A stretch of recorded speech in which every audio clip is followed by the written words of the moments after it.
This is a New Love, In by the Sea, Book 1, written by Fiona Grace, read by Caroline. Chapter 1. Charlotte Moore was desperate to sell her house. It just had to happen today. Well, maybe not her actual house, but the oil portrait that she had lovingly painted of the Art Deco building itself. The oil-on-canvas piece was what she hoped would go home with a lucky buyer on this fine spring morning. The bustling Central Market swap meet in the heart of New York City brimmed with energy. Vendors called out to passers-by, their voices mingling with the sounds of laughter and conversation that filled the atmosphere from the crowded sidewalks. The intoxicating scent of street food wafted through the air, drawing crowds to the various food stands.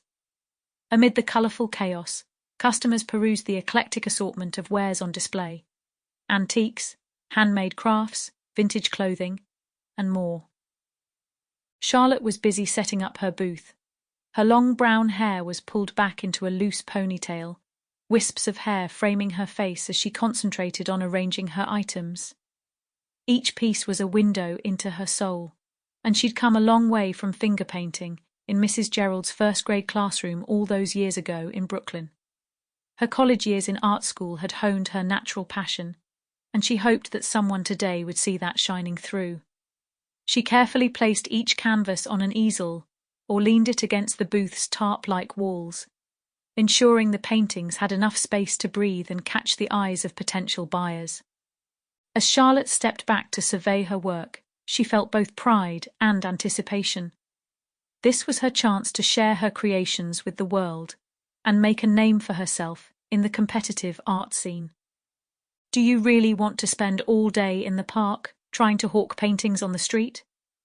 Daniel's negative tone still rang in her ears from this morning. Charlotte wished she could shake the echo of her husband's haughty voice. It wasn't as if he were doing anything new and exciting since Amelia had moved out. "Your pieces are absolutely stunning," a woman commented as she stopped at Charlotte's booth, her eyes wide with admiration. "Thank you," Charlotte replied warmly, turning, her heart swelling with gratitude. "I'm so glad you like them." She watched as the woman moved from one painting to another, lingering on a particular piece that featured a serene city landscape, bathed in the soft light of twilight. Moments like these that made all the late nights in her studio, the self-doubt, and the sacrifices worth it, knowing that her art could touch someone and bring them a moment of joy or contemplation. Sample complete. Ready to continue?